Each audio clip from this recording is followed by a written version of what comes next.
Bueno, para desarrollar esta actividad de hacer la documentación preliminar, es importante que primero verifiques si tu pregunta problema en realidad cumple con todos los criterios que hemos planteado hasta el momento. En ese sentido, recuerda que si tu pregunta problema tiene una única respuesta, que no hay varias opciones a partir de esta, pues en realidad no estamos hablando de una problemática.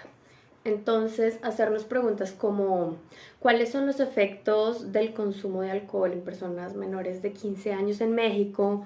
¿O cuáles son los beneficios de una dieta vegana? ¿O cuáles son las causas de la depresión en adolescentes? ¿Qué desventajas tiene para los consumidores las compras en línea? Pues en realidad no plantean una problemática, ya que las respuestas pues no son polémicas y no dan lugar a un ejercicio posterior de argumentación. Es decir, en el primer caso podríamos hablar de los distintos efectos físicos y psicológicos del consumo del alcohol. Pues esa fue la pregunta, ¿no? ¿Cuáles son los efectos? Fin. En la segunda pregunta que planteé de ejemplo, pues daríamos lugar a explicar cuáles son los cambios positivos que algunos estudios revelan sobre el consumo de una dieta libre de animales. Fin de la historia. En la tercera pregunta, podríamos enlistar esas causas biológicas o sociales que dan lugar a enfermedades mentales como la depresión.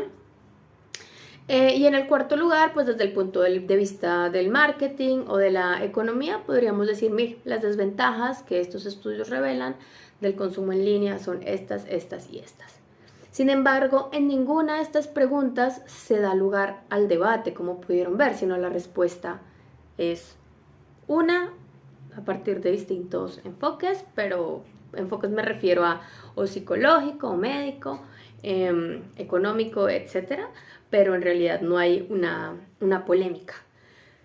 Por lo tanto, sería más útil pensar otro tipo de pregunta un poco más compleja. ¿Cuál sería esta pregunta? Por ejemplo, respecto al consumo del alcohol, en lugar de decir cuáles son las desventajas del consumo del alcohol, yo podría preguntarme, ¿restringir el consumo del alcohol a los 18 años, como funciona hasta ahora en México, en realidad ha sido una medida efectiva para el cuidado de la salud pública del país?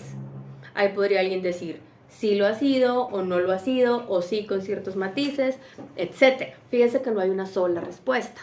Si yo me pregunto cuál es la dieta más apropiada para las y los deportistas de alto rendimiento, algunas personas podrían decir una rica, alta en proteína animal, mientras que otras personas basados en otra evidencia podrían decir las dietas veganas demuestran que mejoran el rendimiento de las y los deportistas. Y ahí también hay varias opiniones en medio. Para el tema de la depresión, en América Latina las universidades deberían implementar programas para cuidar la salud mental de sus estudiantes, y algunos dirían sí, no, con ciertos matices, hasta qué punto se debe intervenir, etcétera. Fíjense que ahí nos permite pensar, bueno, yo de verdad, ¿qué opino sobre eso?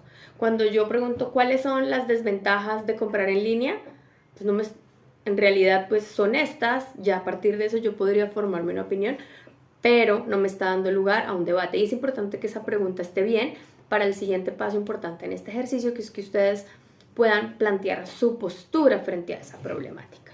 ¿Sí? Desde dónde ustedes se posicionan, así como lo hicimos en clase. Bueno, ¿qué opino yo de este fenómeno de los, no sé, de los corridos tumbados? Ahí yo tengo una postura, y fíjense que cada uno y cada una tiene una postura distinta. Hay un debate y en el ejercicio que hicieron de reconstrucción a partir de los dos artículos que leyeron. Para hacerlo, por favor, revisen de nuevo el material que les puse sobre la tesis. Si tienen alguna pregunta, no duden en hacérmela saber. Tengan en cuenta que ese enunciado de la tesis lo expresan a través de una oración que tiene un sujeto y que tiene un predicado, que no van a estar conmigo para explicármela, entonces debe entenderse claramente a la hora de leerla, por eso debe quedar claro de quién o qué están hablando y cuál es su punto de vista frente a ese qué o quién. Ahí debe quedar englobada la problemática. Una vez esa pregunta y la tesis estén bien, por favor sigan las instrucciones de este ejercicio de documentación, en el que van a hacer pues las preguntas que corresponden. Bueno, para yo entender esto, qué preguntas debo responder. Y por favor pues elijan ya cuál es el mejor camino que cada uno considera para encontrar esta información. No tienen que leerse todos los artículos disponibles, aprovechen las herramientas de inteligencia artificial que les comparto para hacerse la tarea mucho más sencilla. Si tienen alguna pregunta, por favor, cuéntenme.